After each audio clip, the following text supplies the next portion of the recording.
Warning. The following podcast contains explicit language, honest opinions and a sense of humor. Welcome to the Brothers Take. Hello everyone and welcome back to our podcast. I'm Chris, joined by my brothers Adam and Eric. Hello. And Adam's doing Jedi mind tricks. Hello there. We are back in the room to talk more about video games and to continue our lead up to the launch of the next gen, which for us is the PlayStation 5. It's the console that we have all pre-ordered. At the time of recording this is before its launch, but by the time this comes out, the PS5 will have actually launched in some parts of the world. Oh yeah. Still be yet to launch for us here in Ireland. So we have timed it that we're leading up to the launch of it for us personally, but some people will have already experienced it and gotten to enjoy it, and we're still leading up to it. But continuing on from the discussions that we've had previously, and for me, it'd be like a whole month before I get it. Oh yeah, I wonder. Right. Yeah. Oh, are you not day one? Oh yeah, I'm not day one. So me and Adam got emails from we had ordered from GameStop. And we had no idea when we'd possibly be getting it, and I was like, sugar, and no idea. It's kind of annoying not knowing, but sure, look, at least we have it pre-ordered.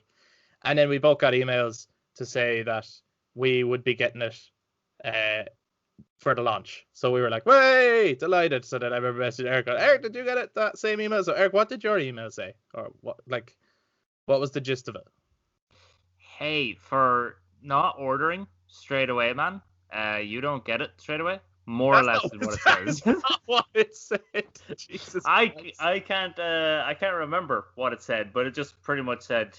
Was it just something like along the lines of, your order is still reserved, but you won't be getting it at launch, is it? Something like that? I think they said that you'd be getting it latest around New Year's or something like that. Okay, cool. So, yeah. I wonder if this is going to be like Final Fantasy VII was for us. Because like I know it's launching 19th of November for us? That's right, yeah. But like, how are they going to? I can't imagine they ship that day. I imagine they ship hoping you get it that day. Well, it's either going to be like that. So are you going to get it like depending on how good the courier is? Are you going to get it like a day early? That'd be cool, wouldn't it? Possibly. I might still have to wait good. for Christmas. Because it's my Christmas present, and Ash was like, "Oh, hold on now, I know. To wrap it." I know. Look, I don't mind not opening something Christmas Day. You can give yours to me, Eric. and then when mine comes, you can get it. Not if yours is not coming till after Christmas. Fuck that.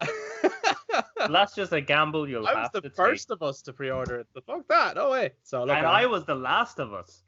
Hey. Anyway, so we're all looking forward to the PS5 coming out. In our previous episodes, we looked at top 5 PS1. We did a recap on our top 5 PS2, and then we looked at top 5 PS3, which was really, really hard. Now we're on to Vita. Now we're on to the Vita. We're now on to the PS4, and we're going to try and collectively decide what the Brothers Takes top 5 PS4 games are. So it works the same way as the ones we did before, where we all have our own personal top 5 lists, and we're going to nominate ones forward and then try and narrow down collectively what our top 5 PS4 games would be. The list at the end will not necessarily look like any one of our individual lists, but then it could. Maybe someone will look at. I made predictions on the previous episodes of how many we would share. On this one, I think there's going to be 2 games across the board for all of us. And the other 3, I don't know what's going to happen. I think all of us will end up putting a game forward that none of the rest of us agree with. I don't even know what my top 5 is, man. Jesus Christ. Why not? A whole week. It's tough. It's not that tough. I didn't think it was that tough. As PS3, I don't think it's as tough as PS3, but I think it's not as tough as tougher than PS3. PS1, for sure. The reason I find it tough is like the few games. Which one is better enough to make it to the top 5 list? You know, like there's a bunch of games that I'm like, these are all equally good. Yeah. I don't know which is better to put up there. That's why I'm finding it tough. What we'll do is we'll make it easy, and we'll just go Uncharted Collection, Last was You remastered. can't do that. Skyrim remastered. Oh yeah, Can't that's do a that. good point. We'll All just, right, we'll so just put all the the trees. rules of the game, PS3 games in follow on PS4. from last time. The rules of the game follow on. It's no remasters and no digital ports from previous consoles. It has to be games that actually launched on this console. If you're watching us on YouTube as you go along, you can jump into the comments to let us know your picks for the games, and also just to put in a comment on any of the particular games that we mention if you want to give your own thoughts on that particular game or why you disagree or agree with our particular choices. And then if you're listening to us on audio platforms, you can get in touch with social media, Facebook, Instagram, and Twitter at The Brothers Take to join in the conversation. No matter what point you listen to this episode, you can always, like, if it's a month after it's released, you could still touch base with us to let us know what your particular picks would be for the PS4. We feel as well at this point, even though there's more PS4 games to come, at this point, I'm pretty certain that every PS4 game that comes now is also going to be on the PS5. Maybe not on its launch, and also they'll all play on the PS5. So at this point, we're kind of at the point where we've had all the PS4 games that are solely. Does that make sense? Kinda. Like, I know, like, for example, That's gonna make PS, like, when we get to talking about PS5, that's gonna make that kind of tricky. You know, it is a bit. Cross-gen games. We're hoping that's well down the line, right? Like, eventually there will be PS5 exclusives, probably. No. But anyway, that's enough kind of preamble and enough building up to the conversation. We're here to talk top 5 PS4 games. It's going to work the same format as before. Let's cue the music.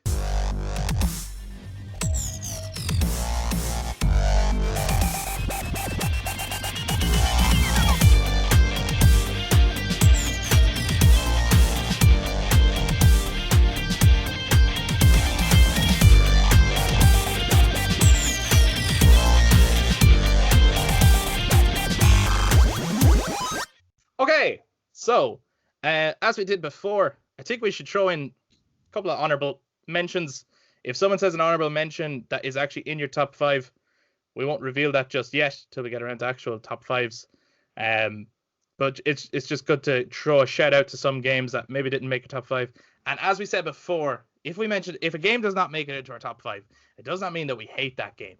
And if there's a game that we don't mention at all from the PS4, it's because we hate that game. It's because we hate that game. It doesn't mean, like, okay, I just gotta throw a quick example out there. What just happened there? Where? Oh, sorry. My screen just flashed away for a second and then flashed back. And it scared the shit out of me. And I was like, oh, what just happened? Did the call just end on a whim without my... Anyway, I was about to give an example, and it was like as if the internet just went, no! No more examples. Let's go. So, an example, and by the way, these don't have to be PS4 exclusives. They can be cross-gen, so some of these games are also on the Xbox One and PCs. But anyway, like a game that I really liked, but that's not going to get an honorable mention or get in top 5, so it's just like that, is A Plague Tale: Innocence. I was really impressed by that game, and if I was to talk about that game on its own for a while, I could talk about that with a lot of love for it. But it's just not going to get... It's not up in the top for me. So just because it doesn't get that kind of... So there's lots of games like that. Just because they don't get that status doesn't mean we dislike it. We could still probably talk about it with a lot of love. I mean, Does I that kind of make- dislike it. So. I know. Yeah, well, when you played it, it was weird, and all the graphics weren't that good. You played on for the some wrong reason. console, Yeah, man. man. Yeah. I'm only joking. And I also hope at this point everyone who has an Xbox Series X or Series S is enjoying it as well. That's another thing. Is that released? At this point, when this comes out, it will have been released. At time of recording, it's releasing next Tuesday, which is the 10th of November. Well, congratulations to those who are getting that console. And Yeah. yes, I do hope you enjoy it. Okay, so Eric, would you like to throw in any honorable mentions first that did not make your top 5 but that you did enjoy? Or I would have said actually Plague Tale: Innocence as a memorable. Okay. Yeah. As a memorable one, because I remember playing that and thinking, I don't want this to end. I loved it. It was so good. I had a strange, different experience where I loved it but wanted it to end. I felt it dragged on a little bit. Even though I could see that. Anyway, honorable mention. What? Sorry, it sounded like It sounded like you were glitching out a bit. I can see that. Somebody needs to make a fucking remix of Erica. I can see. It's like about to break into song. Yeah. Well, it's funny you mentioned that. No. Because SingStar was my name. SingStar, take that. No, I think that was only on PS3. Are they still doing SingStars? I have no idea. Anyway. XCOM 2. I've Oh, mentioned that. yeah. Was I've that mentioned- Enemy Within? No. That was XCOM 2. Oh, is there not a subtitle? Wait, so there was XCOM Enemy Unknown. The expansion to that, XCOM Enemy Within. Yeah. Then there was XCOM 2. Yeah. And then the expansion to that was XCOM War of the Chosen. Yeah. Yeah. And then there's going to be XCOM 3, and there's going to be XCOM the something of the something. Return of the combat system. Yeah. Other honorable mentions, I suppose I could put out there. Dragon Age Inquisition. I found it really hard to play again, but I did enjoy playing. I enjoyed exploring the world. Yeah. Not necessarily actually playing the game. I find it really hard to get into Dragon Age games. I tried it that one, and I tried it another one. I don't know what it is. That I find so different. I seen their new. They were doing like a tech demo thing for their. Not like it was. They were talking about their next one anyway, and they did show a bit of gameplay they were working on, and it looks like they have massively improved upon the gameplay. It looks way more dynamic. So hopefully it's not as slow and weird as Dragon Age as the other ones were, because the other ones were very like attack, and then you kind of just put the controller down, go make yourself some dinner, do your shopping, and come back, and you're still on the same fight. It's kind of how Dragon Age Inquisition's fighting went. Really. Yeah, that's how Final Fantasy X played as well, and it was amazing. You could leave that thing down for hours. I think it was the accents though, the voice acting that actually I found really hard to get into Dragon Age. That is one. But that's a whole different thing. But anyway, yeah. Mass Effect Andromeda. All right, yeah. Put that as a memorable, as a honorable mention. Mass Effect Andromeda. Yeah. Wow. But I fucking hated Sekiro. I had high hopes for Sekiro. I know. It just wasn't what I wanted at the time. But the reason I do Mass Effect Andromeda is because I do have a love for the Mass Effect series. Yeah. And if we were to do an Xbox 360 5 favorite games, they'd be up there. All three of them. All three of them. See, with Andromeda, the problem was it kind of suffered from the love of. It suffered from the fan base because you were stepping into the shoes of someone else, dealing with characters you don't know.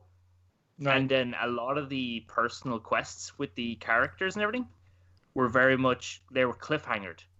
So they weren't actually finished. So it very much, I think, suffered from wait till the next one to see how why all your choices matter.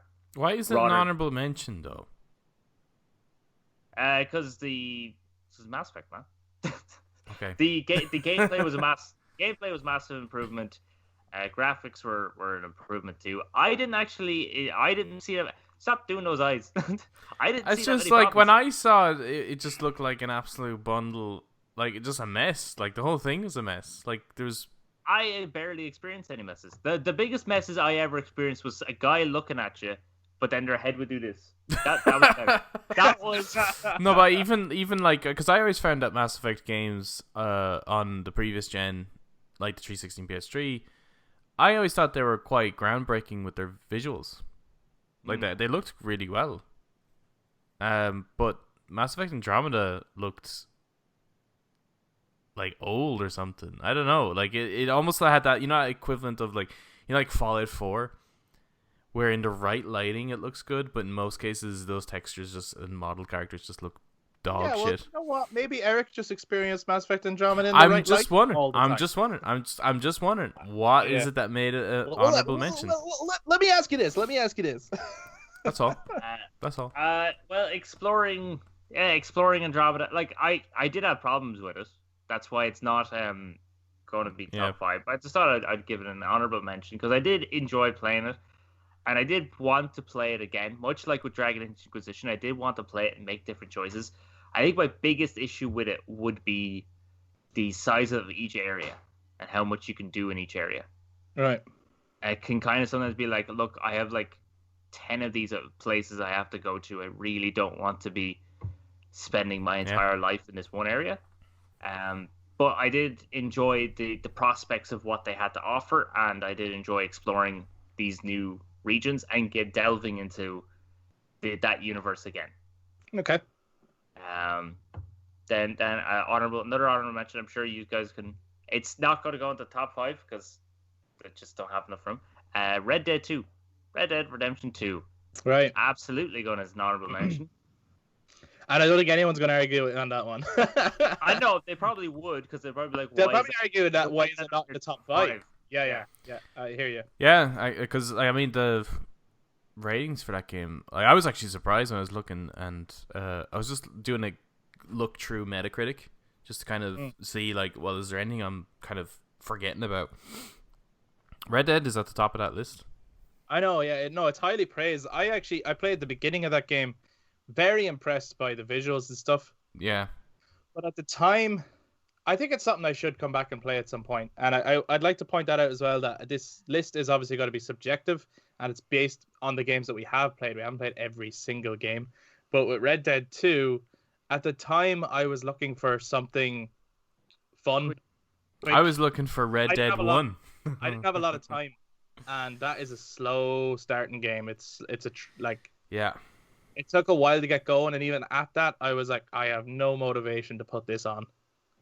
Yeah, I think that was my issue. Yeah, my issues with the game have basically been like what I loved about the first one wasn't in the second one, basically.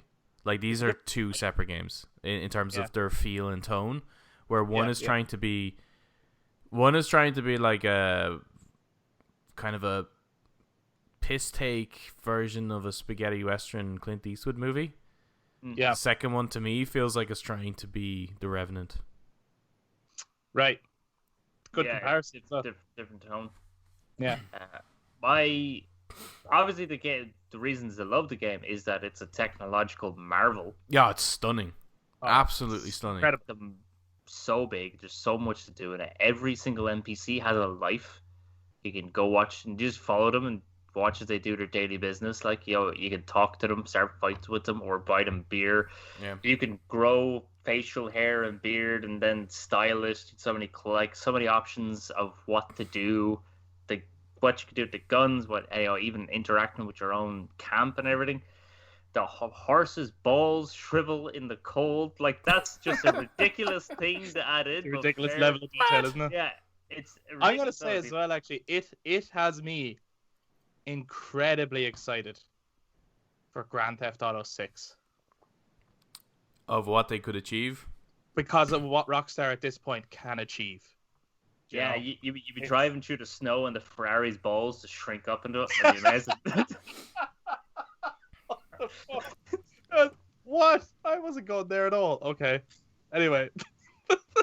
So, on to what I would like. I think voice actors. I think I was saying while I was playing it. I think Dutch is the best voice actor, the best actor and character in that entire game, because his story arc, watching him be this charismatic leader and then descend into madness, was great to watch. You could just slowly see it. Like, I don't think I need to go on too much about what's great about the game, because I think watch any review ever, they'll tell you. What I dislike about the game is it's too long.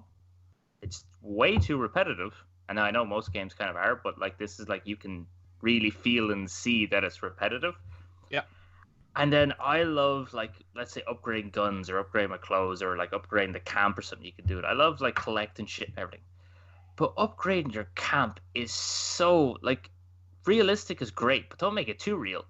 God damn it. There's a reason I don't play The Sims. It is a simulator. It's a cowboy simulator, and it's like not what I kind of was signing up for, I guess. When you go off of like the previous Red Dead, that wasn't at all a simulator.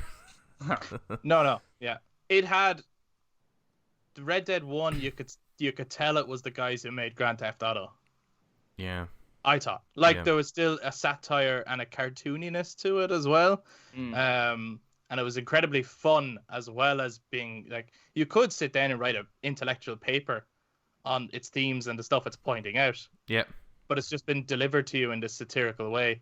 And I feel like the second one is more of like an Oscar nominated style thing. Like, it's more of a, Yeah, very much so. Yeah. Yeah. you know what I mean? Like, maybe now again, I haven't played nearly Yeah, enough I think like to- that's what I would love to see with GTA. Like, my fear of GTA 6 or even the next Red Dead is that be one or the other. You know, be a narrative-driven game. You've proven with Red Dead you can do it. With Red Dead 2, you can do that. Or be this open world kind of do what you want sandbox game.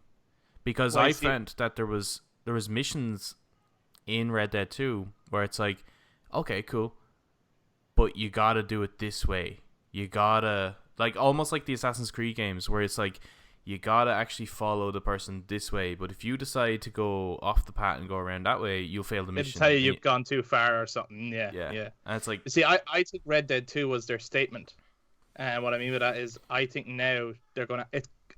I'm kind of looking at it now as, like, Naughty Dog had their Uncharted series and their Last of Us series for two different vibes. yeah. I think Grand Theft Auto 6 will be satirical and fun because they know that that's just its identity. Yeah. Red Dead 3 will be more like Red Dead 2 than it will be like Red Dead 1. And I think that'll... I do think that's going to be their split, where it's like they can... they could try out different things with both series now. Yeah. I really think that those type of narrative-driven missions don't work in an open world game. I really don't think so. Okay. And if they are doing it like where you have to follow somebody, make it over a short distance. Oh yeah, Like, yeah. Fucking Assassin's Creed it. No, Assassin's Creed. Some of them are like, this is ridiculously like this is going on forever. It's Yeah. stupid. Yeah. It's stupid shit. Yeah. I've never been the biggest fan of Assassin's Creed, so I might be a bit biased, but for fuck's sake. Yeah, the mission structures are dog shit. Like, yeah. Anyway, Eric, have you any more honorable mentions? Naming every game in your catalog, eh? going through them. Trying to 1 second. Sure. Well, no, I'm not going to mention. I could mention Sekiro, but Is it an honorable mention? Yeah. You didn't sound. For me, right? Honorable mention is Clear, but yeah, but for me, an honorable mention is it was a possible contender to make the top 5, but it didn't make the top 5. Yeah. And not just I like it. Yeah, as in, like, you were thinking about it, but then you. That's why it's an honorable mention. You kicked it out of the top 5 essentially. oh, Yeah. So it's a contender. It's like I want to mention it because I did think about it. It's up there for me, but it didn't make my top 5. well, then XCOM 2 and Red Dead 2 stay there on the honorable mentions list. Yeah. You're Not just the other mentioning three. games. I was mentioning games that I enjoyed. I was like, I'm going to give it an honorable mention. No, that's not an honorable mention. This game should get a mention. I enjoyed it. No, yeah. That's what I was saying earlier. Like, remember when I was talking about like the whole Plague Tale thing, and I was like, just because we don't name the game doesn't mean we didn't enjoy it. Yeah, maybe not Plague Tales on that. It's probably not on that either. Yeah. Oh, okay, right. You guys say things just to make sure I don't fucking say the wrong one. Adam, would you like to give us a couple of your honorable mentions? Sure. I'll start with Until Dawn. Yeah. That's a fantastic game. It really is. Yeah. And I think that's definitely my favorite of those. It's not a point and click adventure, but it's similar. You know, like you choose your path and choose your that dialogue. That game has and stuff. no business being as good as it is. No, that game has no business being as good as it is. That's the cabin. Was it Cabin in the Woods? Is that the name of the film? It's the Cabin in the Woods of the horror video games, essentially. Yes.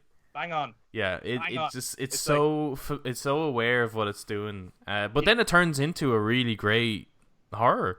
Yeah, it's phenomenal. Yeah, phenomenal. I really like it. It's like I've always thought I liked those games, that type of game, but I couldn't. I've said it a few times. I couldn't get through any of the Telltale stuff, and I tried going back. Like I played Detroit Become Human, and even that was painful for me to try playthrough. Okay. And I tried going back to play Heavy Rain on the PS4, the kind of up-res version. Yeah. And I was like, fuck, I'm not enjoying this. My memory of this is better than this game actually is. Right. So I think it was just the right time and place. But Until Dawn has like a quality to it, and the way it plays and the pacing of it. Like, I cannot fault that game. It's so good. Those camera angles as well. Yeah, it has this like a Silent Hill vibe to it. Ridiculous. The camera angles, I couldn't praise it enough. Just the way it shifts and makes you feel like you're being followed as you walk down what are essentially corridors, even if it's out in the woods. But it makes it feel so like you could nearly give out to say, oh, it's so linear, you know. Yeah. But it's on purpose. It's really like isolating and like claustrophobic almost. Claustrophobic, that's the word. Yeah, bang on. And it's visually great as well. Yeah. Like, there's nothing I can fault it. Even some of the characters are annoying as fuck. But it's on purpose. Cool though. That's so good what they are, because you're kind of like, you almost do everything in your power to try and kill them off then nearly. But if you don't succeed in that, it's like, she survived.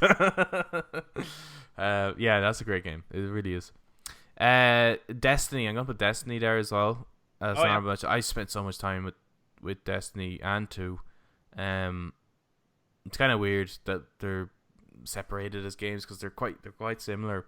But it's we're seeing a lot of games that have that formula. Not that Destiny's the first to do it, but even like the likes of Godfall, which is coming out on PS5, has a kind of a similar kind of loop to it, gameplay loop. There's just a lot of those type of like, just join your friends, do a raid. Even the multiplayer of Ghost of Tsushima has like kind of a similar vibe to it as well.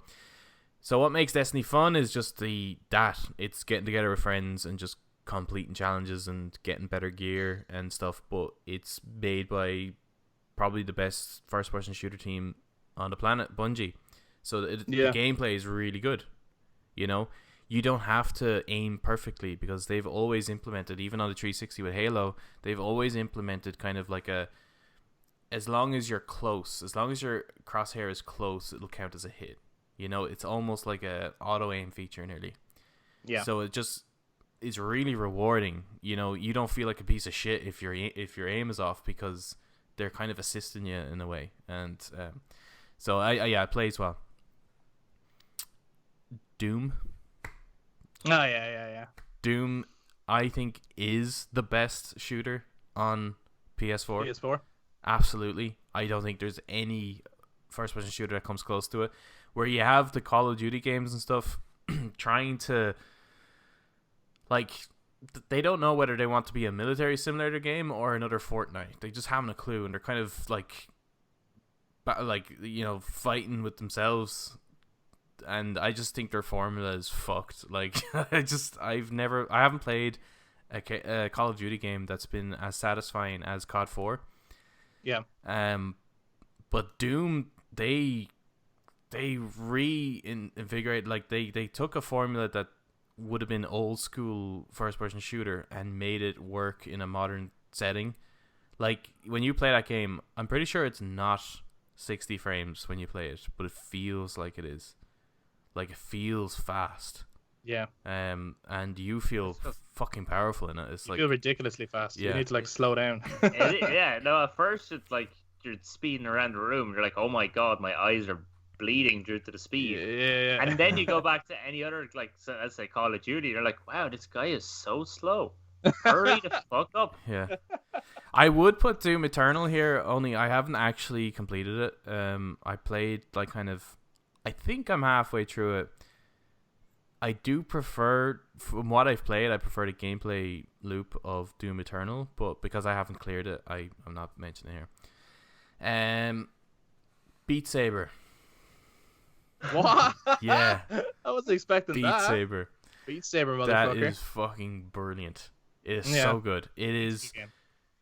it is Guitar Hero with lightsabers. Yeah. You know, it's mad that game makes you feel more like a Jedi than actual Star Wars games. Like just standing there with it, like, and the music, you don't even have to like the music to get enjoyment out of it, but it does have the Linkin Park pack. Motherfucker. Yeah, so you can slam one step closer in that with lightsabers. Like, what the fuck? It's an easy sell for Adam. It's done. Like, yeah, it's just that's what I want. That feel right there. Yeah. Give me some hybrid theory and Star Wars. Holy shit. Motherfucker, yeah. Yeah. And it's got New Divide in there, so like that's it. I'm sold.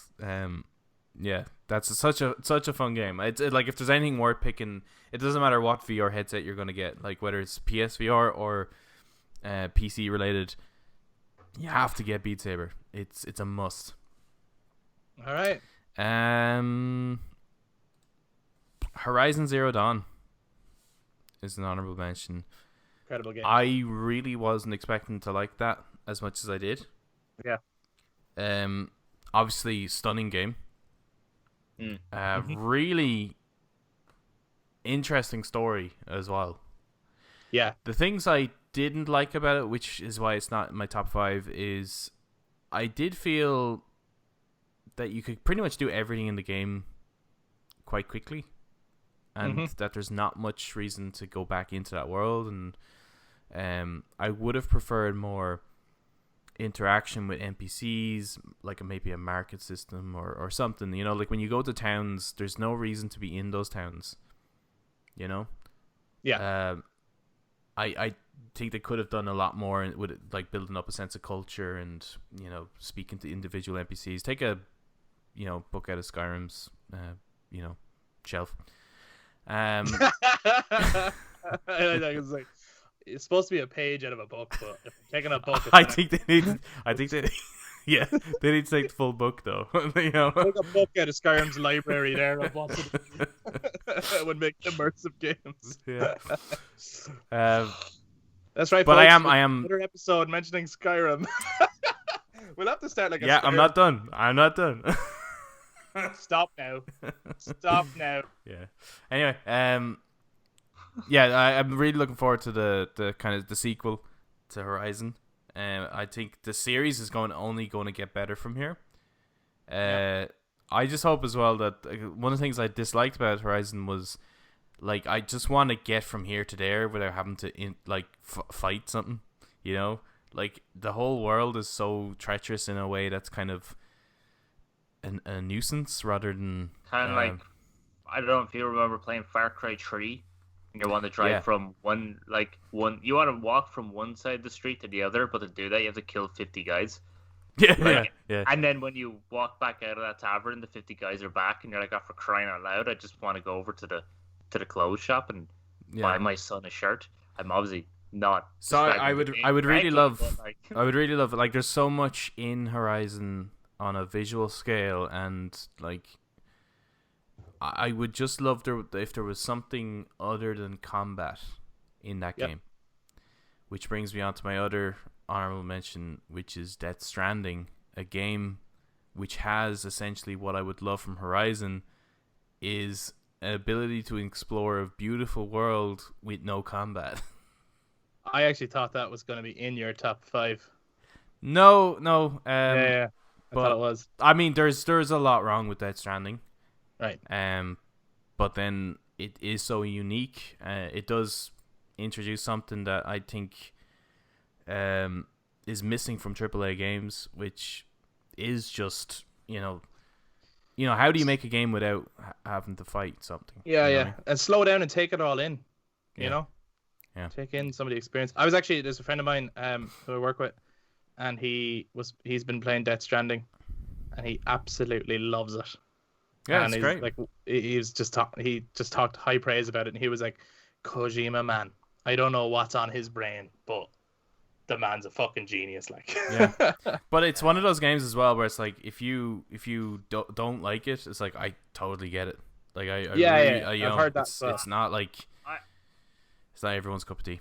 I wish that actually, because I was playing Dark Souls 3 earlier in the week, and that Dark Souls games, Demon Souls, Bloodborne, they all have like an online system where you can actually play with or against other players. Oh yeah.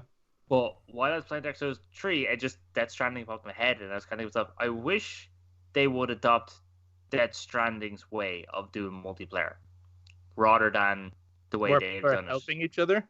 Yeah, where everyone's helping each other to try, because the game is already hard enough and you're already dealing with hard enemies. So when you're like fighting a really tough enemy and then another player invades your world to try to kill you, it's just annoying. It's just like, oh, for fuck's sake, I was almost have this guy killed, and now this other player is going to come along and kick my arse and I have to do it all again. Yeah, that would bother the shit out of me. Yeah, so I actually, when I was playing, I decided to play Dark Souls 3 again. I went, I'm just going to turn the online off. Going to turn it off so no one fucking bothers me.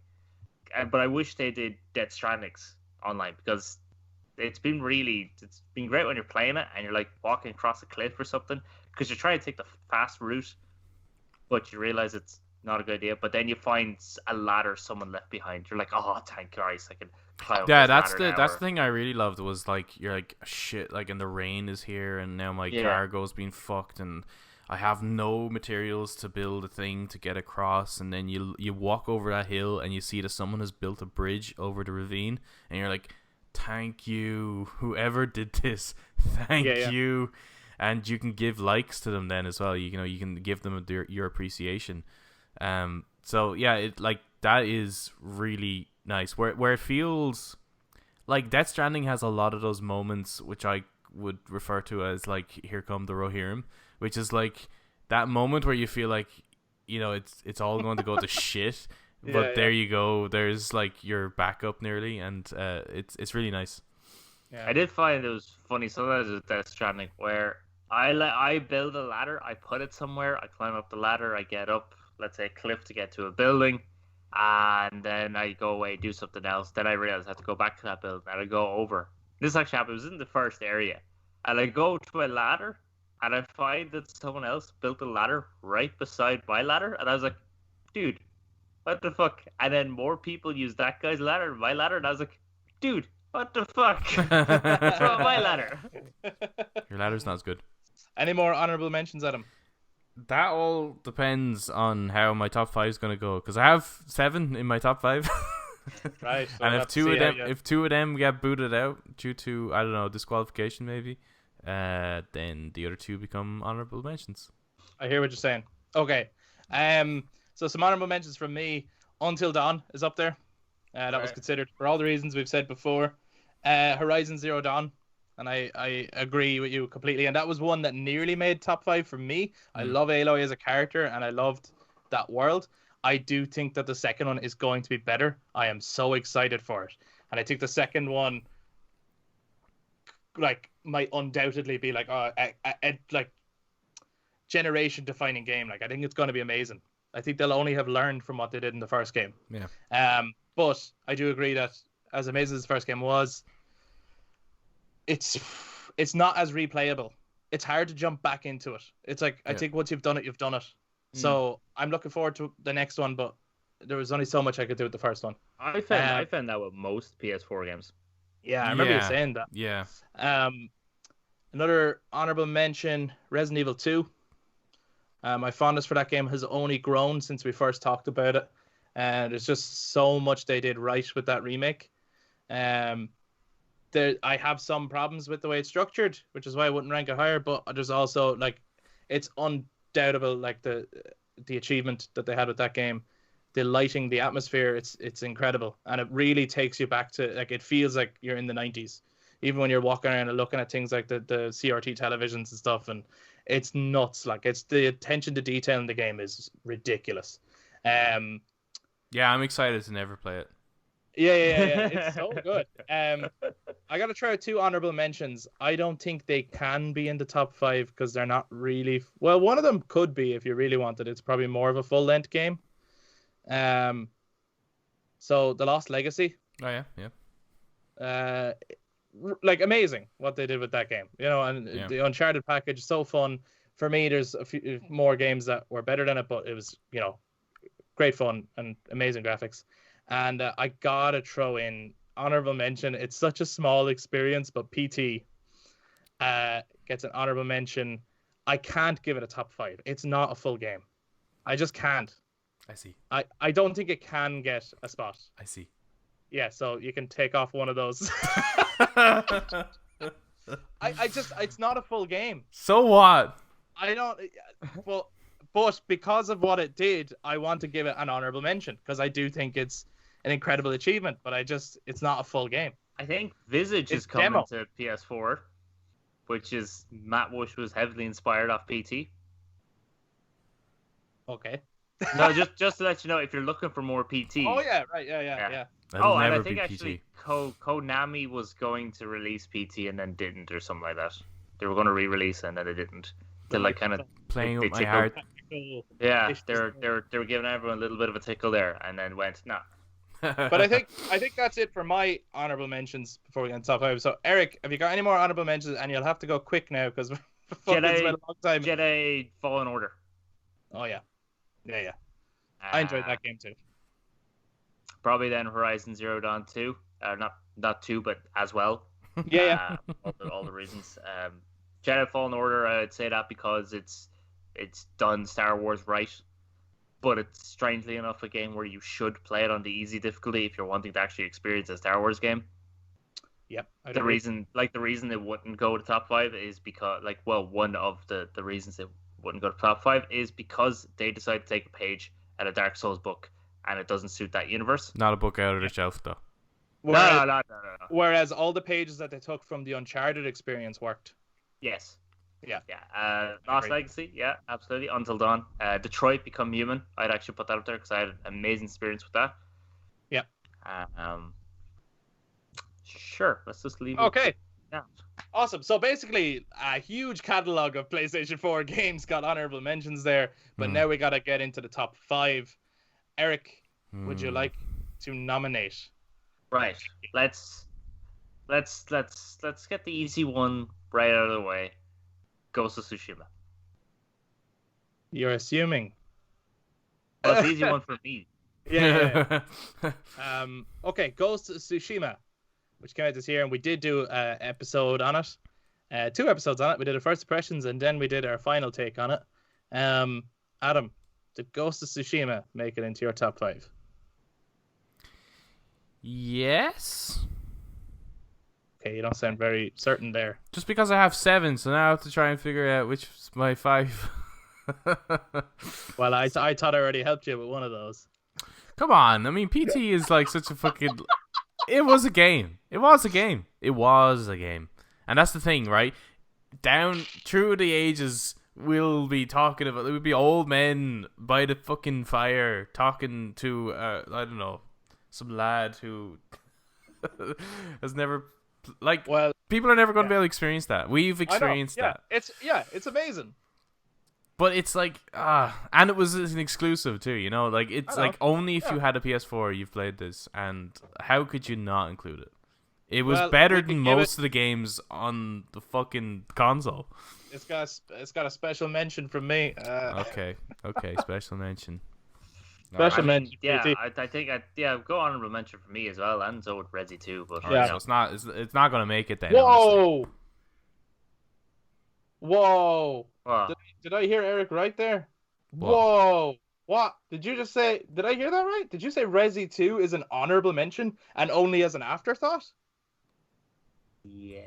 Weird. But that's What? look. I don't have all day to name all the honorable mentions. No, that's not my point. I thought that was surely in your top 5. I am fucking shocked. I am I feel absolutely like I have to change it now. crippled with you. No, You don't have to change I it. can swap But it is a like, little weird real that you were talking about, like, praised that game so much. What did you mention? Oh yeah, Mass Effect Andromeda. Yeah, and Dragon Age Inquisition. You didn't even mention Resi 2. What the Look, fuck? I'm not gonna lie. I didn't have my list created until about 2 seconds ago. Yeah, but surely it'd be the ones that really stand out to you as actual fucking amazing games. You talk about Resi 2 with like the highest. Anyway, sorry. Ghost of Tsushima is in my top 5. 100%. Every day. All day. Yeah, Ghost of Tsushima is in my top 5. Yeah. Awesome. And you know what? We've talked about everything. The only thing we hadn't talked about, because it hadn't been out yet, so we Was can it talk very multiplayer? briefly about it, was that Legends mode, which has come out since, and well, just that update that came out, but the big thing that came out from it was Legends, the online multiplayer. We have been playing it. We actually were playing it with Brian as well, who was on our Final Fantasy VII Remake episodes way back when.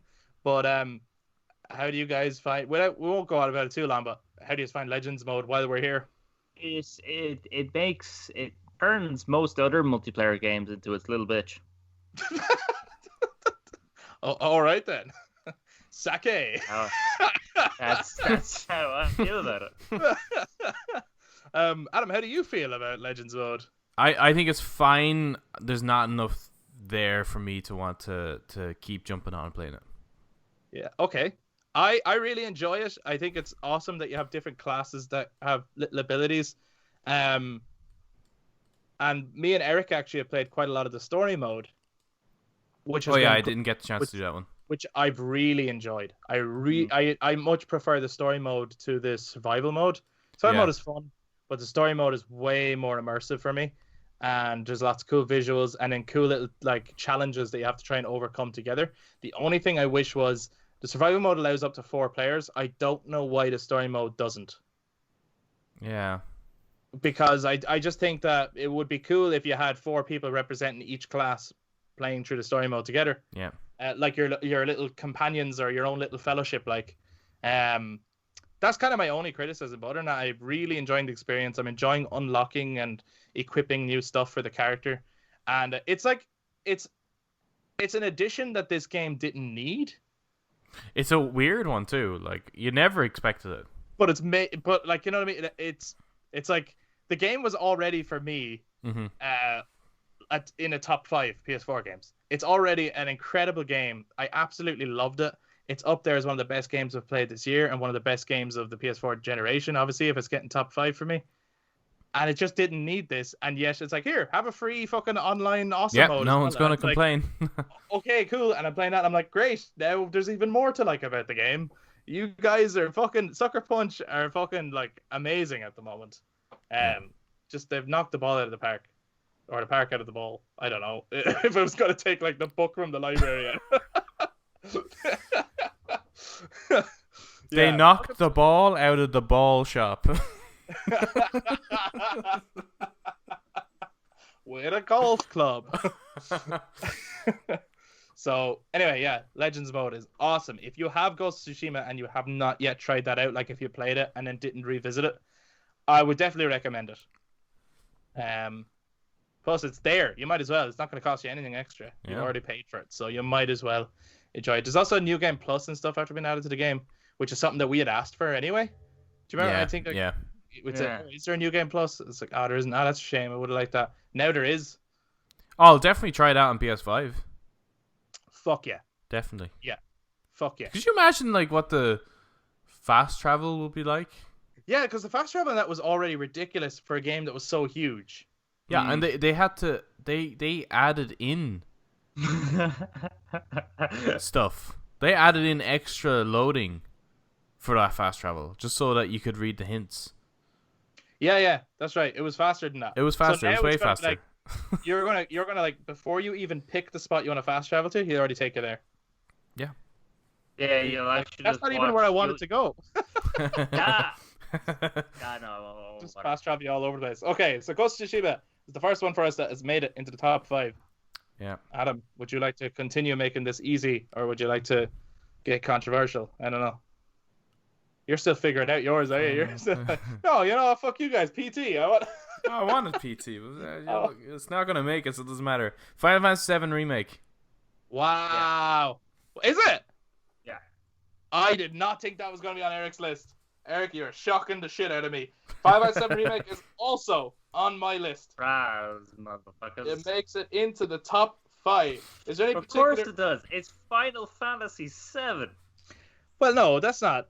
That game made me cry, Chris. Of course it's going to get to the top 5. Yeah, it's like as soon as it hits the tier points, it gets in there. 5 tiers out of balling. 5 tiers out of balling.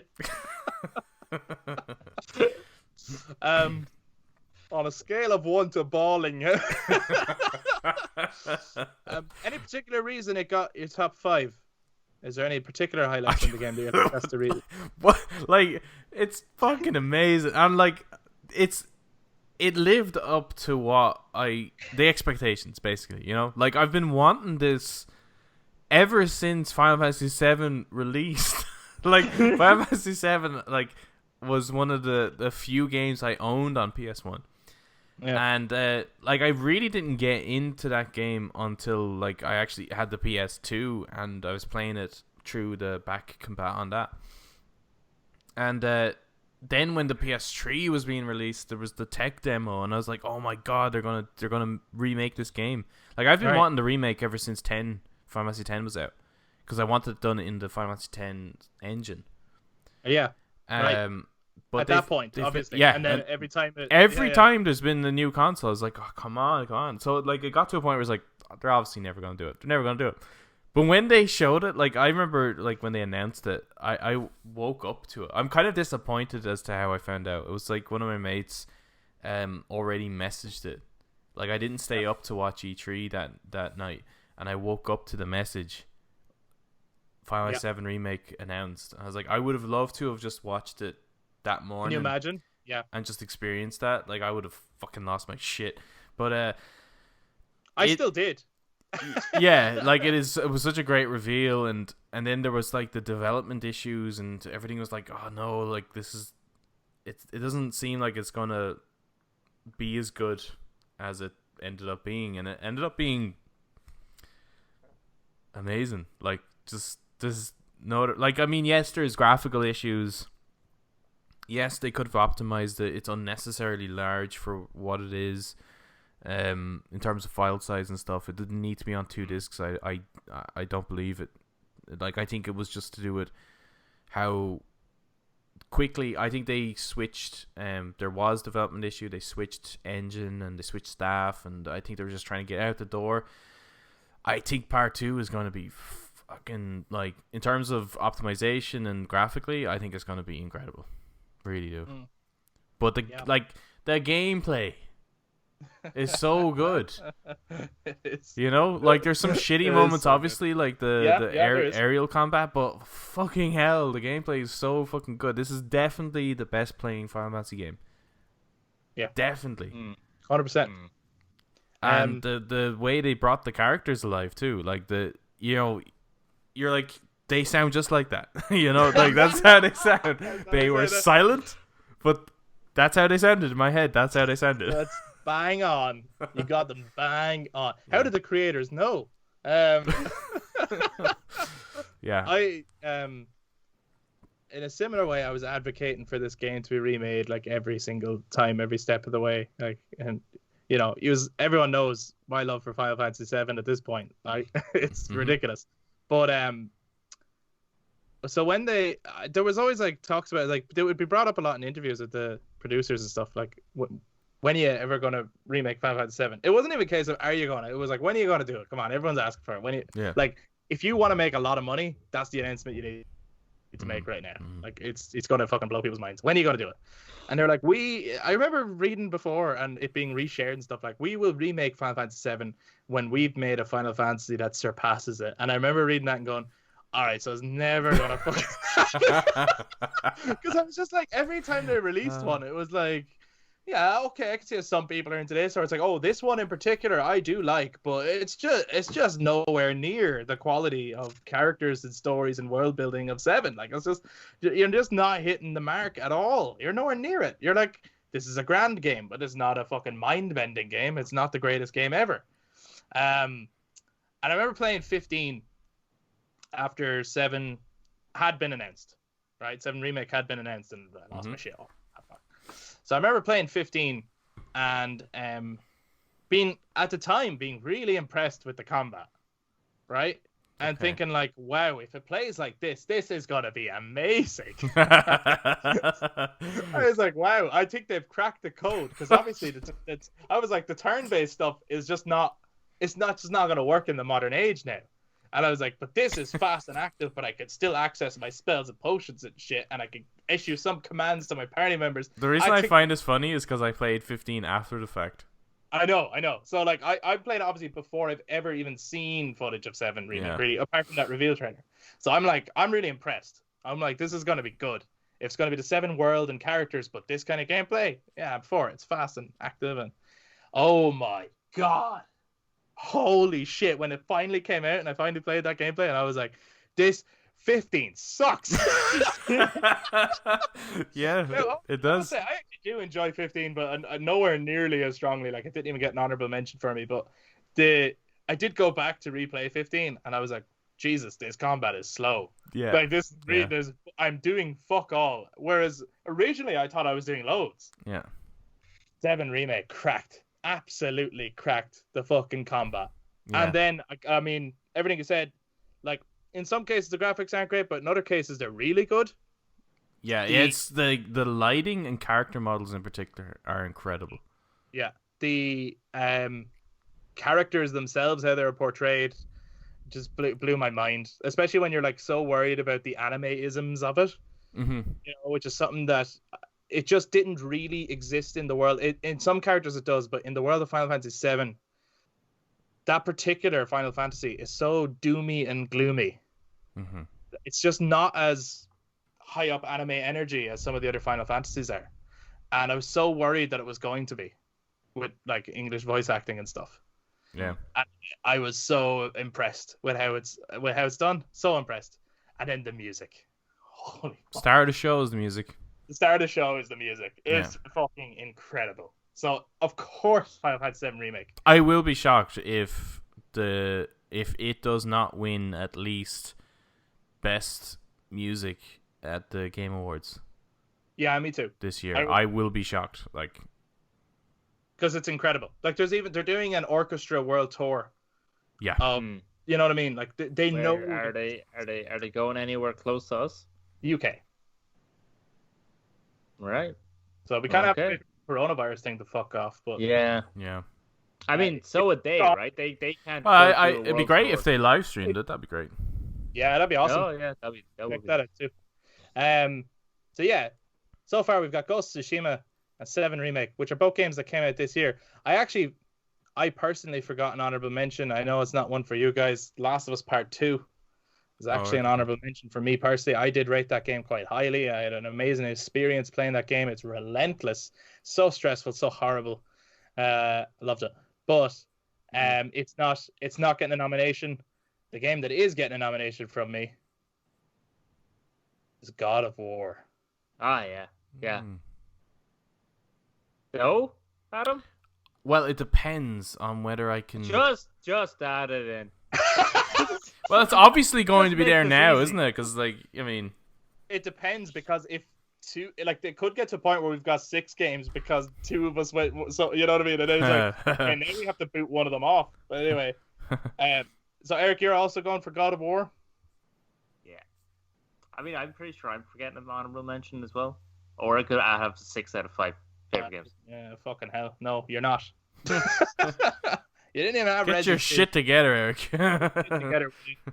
I like this game. So This is almost as bad as the favorite game. You just have to, write your Way list easier. beforehand. That's this is way easy. easier.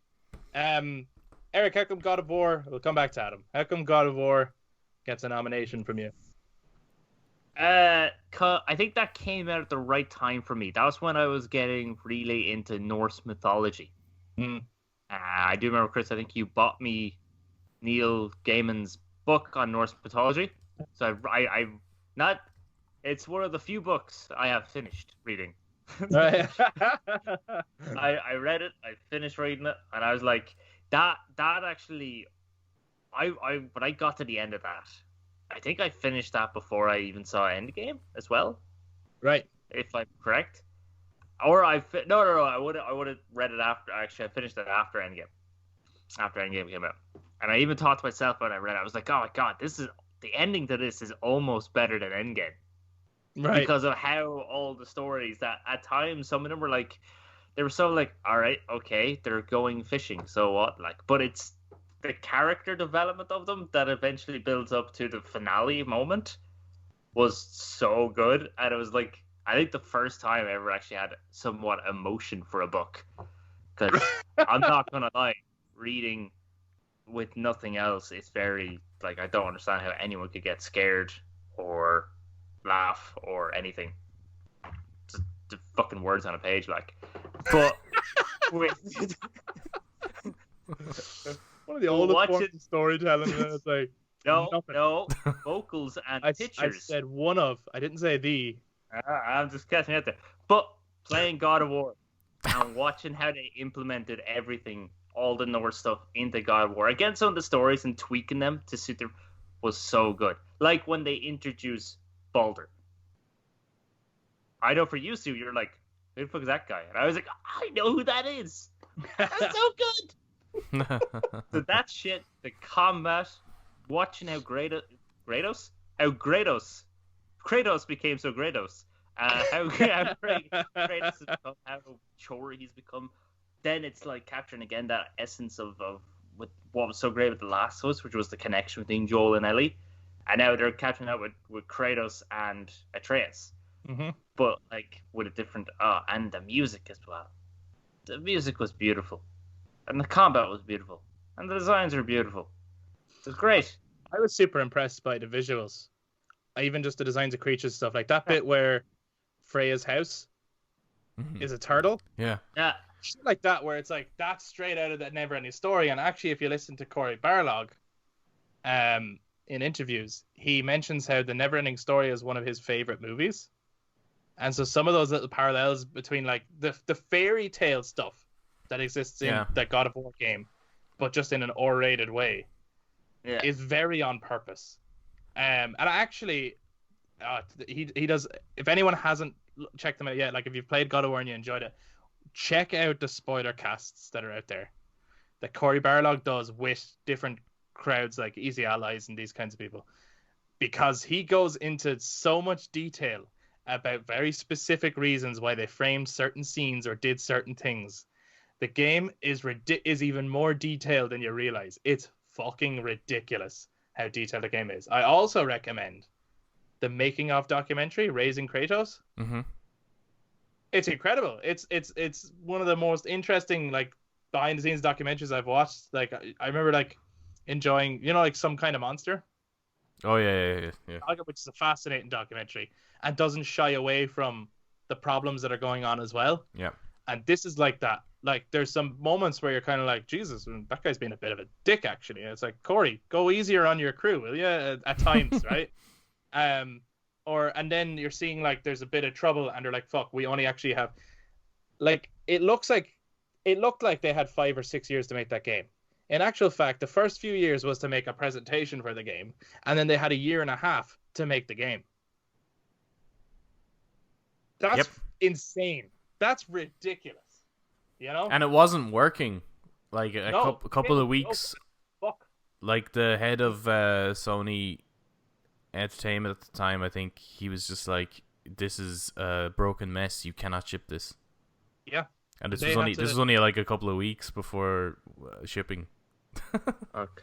And then there's that other amazing video of when it does finally go out, and I find it really touching to watch. Yeah, when he's watching all the reviews, checks the reviews that come up. Yeah. Because especially if you've watched that documentary, you realize just how much work. Not just him, because a lot of people do put a lot of credit in him, and he did do a lot of hard work. But the entire development crew, like the amount of work they put into that game, and then to see it pay off there is really, it's amazing. Yeah, so good. His little kind of career, I suppose, is really interesting. Like, I mean, he like, as I talking about the previous trilogy, or even previous saga, if you count it, I suppose. Ascension as well, right? Yeah, there's Ascension. There's also the PSP games. Oh yeah. 1 and 2 to me are the best, without doubt. Okay. Like, they're way better than any of the other God of Wars that came out. And he was the creative director on those 2. And then he left the studio. He went off to work on other stuff, including Tomb Raider 2013. And he came back then and became creative director for this one. Yeah. I just think, it has... It's not the same stamp, but there's something about its coherency in the vision, I think, that I think the other God of War games don't have. They're more like, well, people like this, so let's just include it, as opposed to there's a specific story, there's a specific style, and we need to maintain it the whole way through. I think he does a good job of pulling the team together to do that. Yeah, he reminds me a bit of, not that they have, different approaches and stuff, but Neil Druckmann, in terms of just like, now maybe that doesn't totally show on Last of Us 2, I must say, but in terms of just like pulling the team together to like, I'm not really interested in selling and making a game that we just know is going to sell. I'm interested in like serving the game and serving a certain story and doing what that story needs, regardless of how, like, actually, just as an example, when he heard about the turtle, he wanted the turtle, and then he was told that it was like, that's going to cost us a fucking fortune to do. Yeah. And he was like, yeah, but I really want it. and like, I didn't know that story before, but that moment is a real standout moment to me. Charlie? Walking up to, Charlie, yeah. That's a joke. Was it IGN? IGN named Atreus Charlie in some article. And they were like, where the fuck did they get that name from? Like, we didn't, no one called it Charlie. So then they just, as a joke back, named the turtle Charlie. Yeah, which is hilarious. But, so look, for me and Eric, it gets into the top 5, which means it's on the board at the moment, and we'll see if it gets knocked out. But Adam, does it make your top 5? Well, you see, it depends on whether you let me have this other one. I don't know what it is. You had 7. Skyrim VR. No. I knew Adam was going to bring that up. No. Because, like, no. It's not playable on the previous console. I hear what you're saying. No, it's a port of Skyrim, though. It's not a port. It's not a port. It had to redo it for VR. They put way too much effort into that game when they could have just made 6. Another Elder Scrolls. Yeah, they could have. Yeah. They'll never make another one. Okay, well then that's an honorable mention. Yeah, okay. Well, you can say it if you want, but it didn't. I'm gonna say it didn't make my list. So yeah, I don't have. It's on my list. Okay. Is it? No. Imagine. Okay, well there's my 5 done then. I'm starting to wonder: are they actually going to be the same? I really no. They're probably. There's one, no. There's one I have that you won't have. I know for a fact, but it's my top 5. Okay. And there's one Eric's going to have that we don't have. Yeah. That's his top 5, which means there must be one that you have. And I thought it was going to be Death Stranding, so I'm really interested to hear what it's going to be now. Oh, okay. So we'll see when we get there. Right. But there's definitely going to be one obviously not Skyrim VR. Fuck's sake. Okay, so far we have Ghost of Tsushima, Final Fantasy VII Remake, and God of War on the board. Eric, would you like to nominate the next game? Yeah, sure. Uncharted 4. Yeah. Yes! Yeah. That is actually my favorite game on PS4. I think it's possibly mine as well. Yeah. Yeah. And the only ones that come close that could beat it are 7 Remake and Ghost of Tsushima. Yeah. But I rate it higher than God of War and the other game that I'll be saying. But because like when we were doing games of the decade actually, and it so happened to fell in the decade with Last of Us and Skyrim, Uncharted 4 got the 3rd spot. So at that point it was definitely like, before this year it was absolutely my favorite PlayStation 4 game. Yeah. And it has contenders now. But what a fucking game. Yeah. Really good. It's a perfect finale for Elena and Drake. And that's my favorite Uncharted game. Man, there you go. Every time we do an episode, you have a different fucking favorite Uncharted game. That's not true. That's not fucking true. That's not true. That's not true. It's never 2. It's never 2, but it's always one of the others. But it's definitely 4. Okay. No. You know what? I'm not going to argue that. 4 is my second favorite Uncharted. Uncharted 4 made me cry. So that's what I guess on my list. On a scale of 1 to bawling, Eric. Well, I don't think I was as bad as with Eric's house when you go around the corner in Midgar. But it got me. It got me. It was mainly when Elaine and Drake were having a bit of an issue when they're on the island. Just any moment with them like that, sitting down to have dinner. Yeah, you were crying? Fuck me. No, I wasn't crying, but it was just kind of like, Jesus Christ, like, this is... Are they filming me right now? It's like, it's so... Is this real life? It's so relatable. Like, it's the most relatable thing in a game I've ever come across. That reveal as well, when you're in your house. When you turn on the PlayStation 1. Sorry. It's on the screen, and you go, lads, you know what you're doing. Yeah. Stop. The PlayStation 1 looks just like that. But just the graphics and the way it performs, like, and the performance of the characters, like, it's an incredible experience from start to finish. I think I've said it before when we were talking about it. I only have two problems with the game, and they're really personal. They're really not things you can knock the game down on. So, like, if we were to do like a scale thing, like Uncharted 4 would get a 10 out of 10 from me. That's where it's at. Okay. But so what, Uncharted 2 is 10 out of 10 for you? As well, yeah. Wow, okay.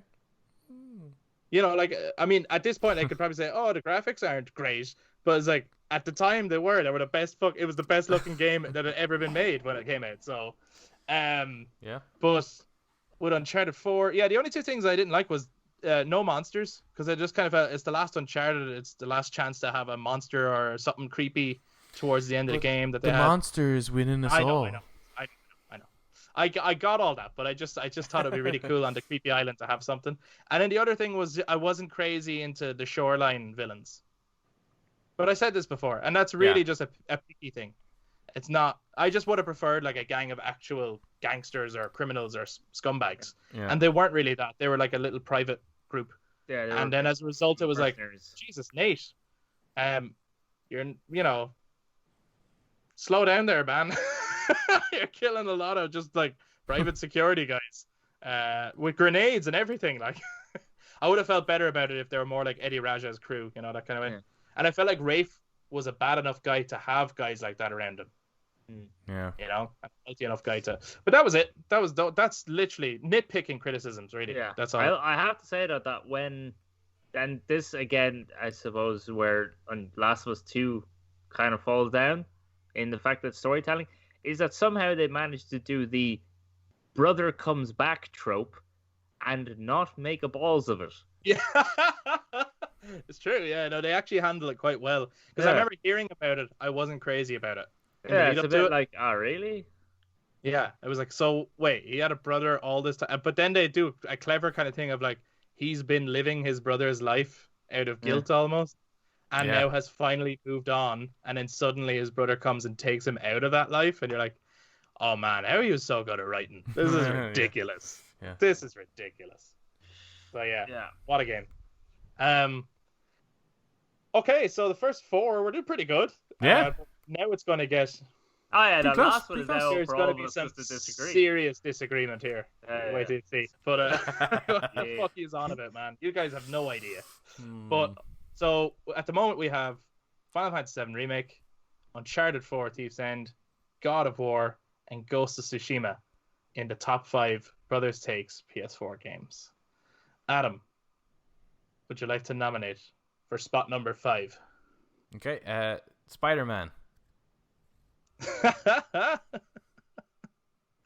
Yeah, Spider-Man's an amazing game. Yeah, it's incredible. It's really, really good. It wasn't my 5th spot. No. And it wasn't even an honorable mention of you. No. Yeah, I did because I didn't forget about it. No, I didn't forget about it. I just didn't consider it for a top 5. Like I said, honorable mentions has to be one that you genuinely were like wrestling with to be a top 5 or not. Okay. I really, really enjoyed Spider-Man. I loved the game.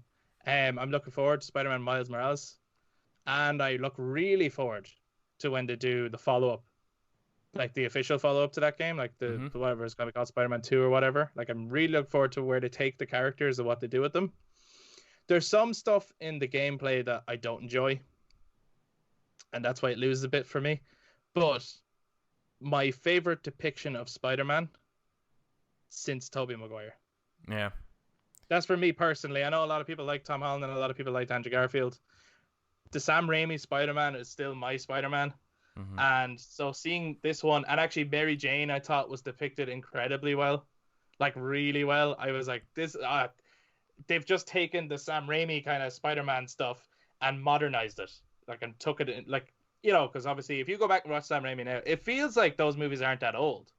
But if you go back and watch them now, yeah, they're old, man.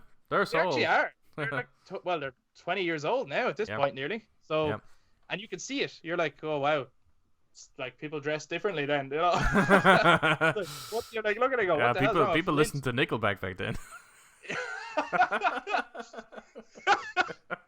Yeah, man. Well, yeah, exactly. And they say that a hero could save us. Yeah. Spider-Man, it was kind of a no-brainer when I was making this top 5 PS4 games list. Like that one, kind of that and Uncharted 4 and 5 and 7 Remake immediately jumped out to me as being in the top 5. Okay. And it has what Horizon Zero Dawn doesn't, which is I can just turn that on and just fucking swing around and like, oh, there's a dude fucking robbing a car, let me just go take that out. Like, you can still do shit in it, you know, even after completing the game. I loved the kind of stupid side quests. Like, just like in any other game, it would be they'd be crap, right? But like just getting your backpack or something, right? That's such a Peter Parker task. Yeah, I love know that. what I mean? Like, it's really great. I think they did a good job with the villains. Like, they almost matched Rocksteady's approach nearly to the villains. I think they did a really good job, and I can't wait to see the next few villains. Yeah, I thought in particular their depiction of Dr. Octopus. Yeah, really good. Was really good. Yeah, I liked him probably the most. There were some of them I thought were just too cheesy. So for some of them, they didn't actually work for me. Like I Vulture and Scorpion. I thought they worked. I didn't think they worked for me. I thought they were too cartoony, which in some ways you're like, well, it's Spider-Man, right? Yeah. Like it should be, but Like also I don't know. I just feel like Scorpion is a villain that always interested me in Spider-Man. He's never made it onto the big screen yet, but I wasn't particularly impressed with his depiction. But that's just me. But yeah, no, it's a really fun game. I can't wait to play more of it, and the running on the buildings is so satisfying. Yeah, I really love that. And like, you can just, you can jump off like the highest building and land on your feet, no problem. Like, you can't die. The Easter eggs in it, I think, do rival, like, they're not rival, but they're Rocksteady quality. I think, like with the Avengers Tower and all that kind of stuff. Like they're really good. It's fun. And you have to take photographs in it as well, like as a side quest. And I love going around trying to find them. It's such a good playground, I think, that game. Like, and it does manage to do linear story missions in an open kind of world, I guess, in a way that's not bad. Like, it works really, really well. I really enjoyed that game. Like, there's no doubt, like, that that game became a console seller.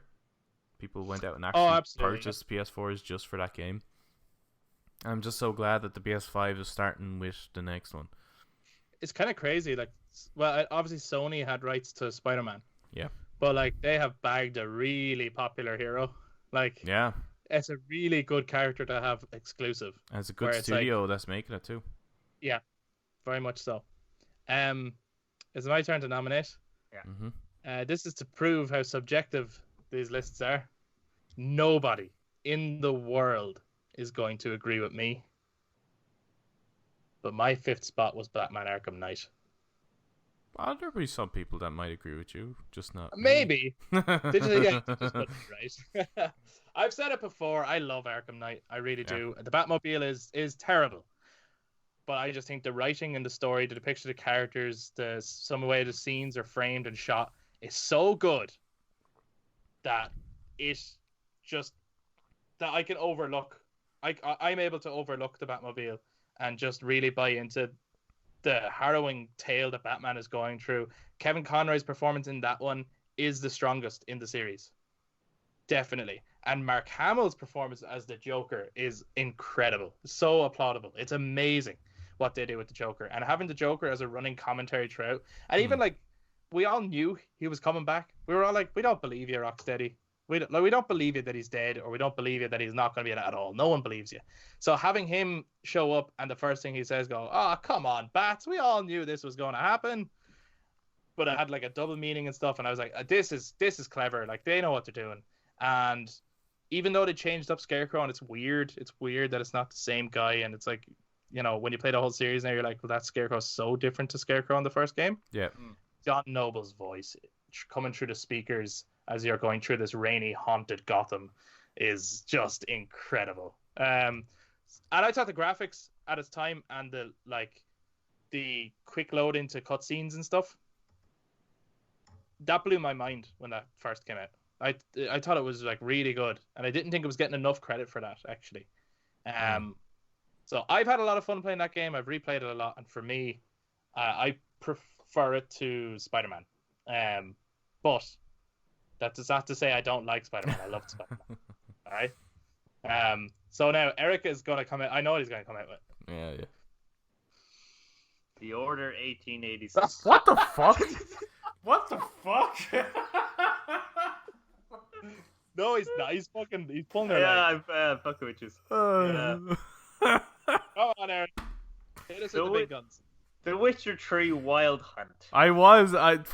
That's what I thought you were going to say, but I wouldn't be surprised if you did decide to go with the Order. I wouldn't be surprised if he just forgot it, and then someone else brings up, isn't The Witcher 3 one of your favorite games? Oh yeah, that one. Yeah. But I'm after forgetting it now, so I'm going to keep going with the Order 18. Or it's like I'm so shocked about Resi 2. Like, I still can't get over that. I can't believe. Yeah, but considering the other games I named, like. I know, I hear you. No, I hear you. I'm just surprised it wasn't like the number one honorable mention. Yeah, but I had to try to go Cypher through all the games I had. Anyway, Witcher 3. Apart from I don't think that's not a surprise, is it? No. But actually, I am going to say that I've bashed its music, actually, because I was listening to some of its music recently. And I have bashed its music a bit too much, to be honest. It's fighting. I'm going to stand by it. Its fighting music is terrible, but actually the rest of its soundtrack is beautiful. Is actually really amazing. What was the question?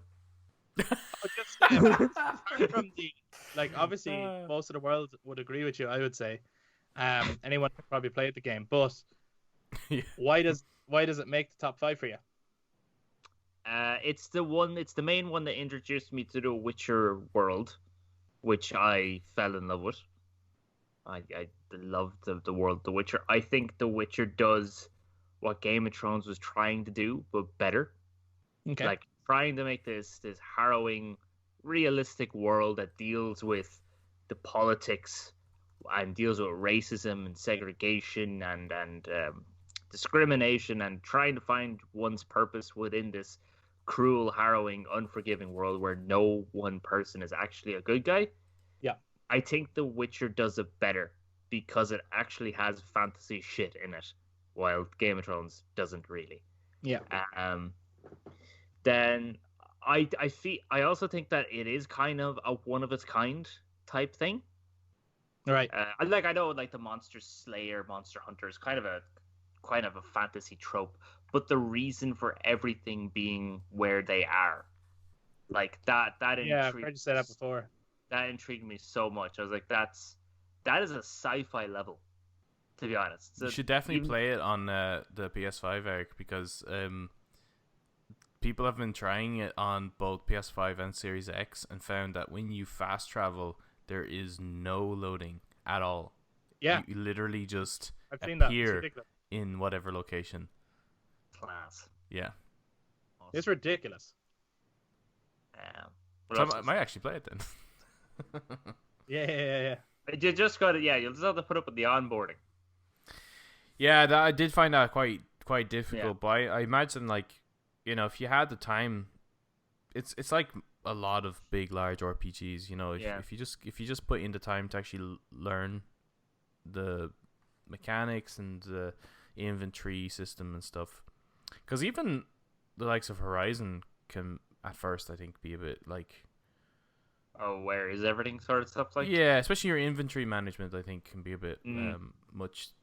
Trying at first. to figure out what everything is, because everything's only this like white illustration in Horizon. I do love Horizon though. It's good. But yeah, no, I just the Witcher characters. I know like Geralt can like at first sound a bit like dull and drab, because I know Chris, that was one of your problems. Yeah. But you kind of get it used to him, like, you know, I mean, if you're able to listen to Dante in 2. Yeah, if you're able to listen to Dante ever, I'm sure you can put up with Geralt's non-flamboyant voice. And like Henry Cavill does a fantastic job mimicking his voice. Oh, in the show? Like yeah, the show, like, he did such a good job. So now we have the difficult. Like, I played that game because I did say it that I found most PS4 games really hard to replay. I played and cleared that 3 times, getting all 3 different endings. Yeah, that's one of the ones that you've replayed the most, right? Yeah. Yeah. That was great. Now we have a really difficult job of trying to decide which gets the 5th spot, because Just pick mine. It'll be the good, the bad, and the ugly kind of standoff right now, because it seems to be it's either that or we then have to or go. I think it has to be to- PT. Well, I was going to say, is there an honorable mention that all 3 of us had? You know, that nearly made our top 5s, where it's like, well, all 3 of us considered that, so whereas none of us considered the other game that each of us have said. So, like, Spider-Man wasn't an honorable mention for me or Eric. Batman Arkham Knight was not an honorable mention for either of you. Witcher 3 was not an honorable mention for either of us. So is there, of the honorable mention games that we all said, is there one that's like, it's like, okay, so collectively that's the one that's going to have to go forward? I think Horizon Zero Dawn is an honorable mention for all of us. Horizon, I think it was. I think that one was. I think PT was. I personally think it should go to PT. It's just, yeah. I mean, don't get me wrong. I think PT is incredible, and it had such a lasting effect on me. It's just a case of like, I still I can't suppose- sleep. Yeah, but then I suppose I was about to say it's just the length of it, but then at the same time it's like, okay, so do you judge a game based on just its length, like? I mean, how much you can do in it? that game That's- can actually last forever. It can last so long because you That's ridiculously long. So therefore, it's the longest game in the world. or the So shortest. hold on, Or are the- we putting it down to? Is it now between Horizon Zero Dawn and PT? I mean, Resident Sure. 2 is not on Adam, so we can't do that one. Was there any other honorable mention that all 3 of us had Until Dawn. until Dawn? Until dawn. Did you have that one, Eric? So, No, I didn't. No, Oh, yeah. Did you? I don't know. I'm Let's gonna stop. take let's, that- let's, I'm gonna take that as a let's no, Stop, stop adding shit. All right. If you add shit, it makes the choice harder. No, but I'm trying to make it. I'm trying to be legit here, because if you prefer Until Dawn to the other 2, then I would go for Horizon Zero Dawn, with all 3. and Adam, you would go for. PT. Oh man. I think PT. Like, here's my case with it, right?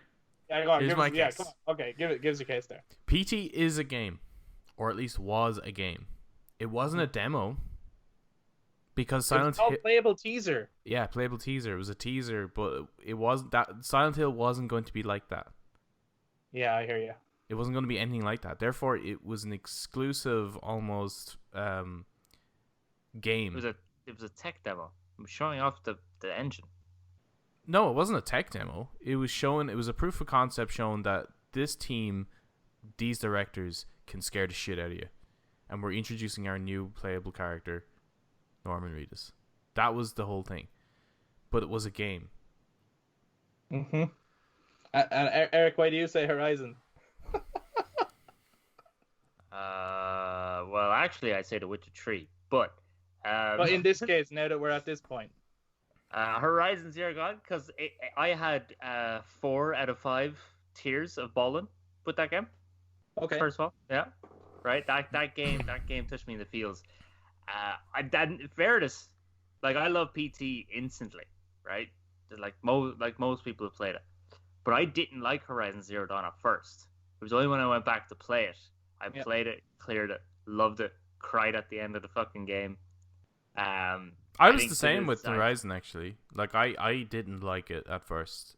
I got so far into it and came back a year later and decided just to get on with the story, and I really enjoyed the story, but there's a lot in that game to I think could improve.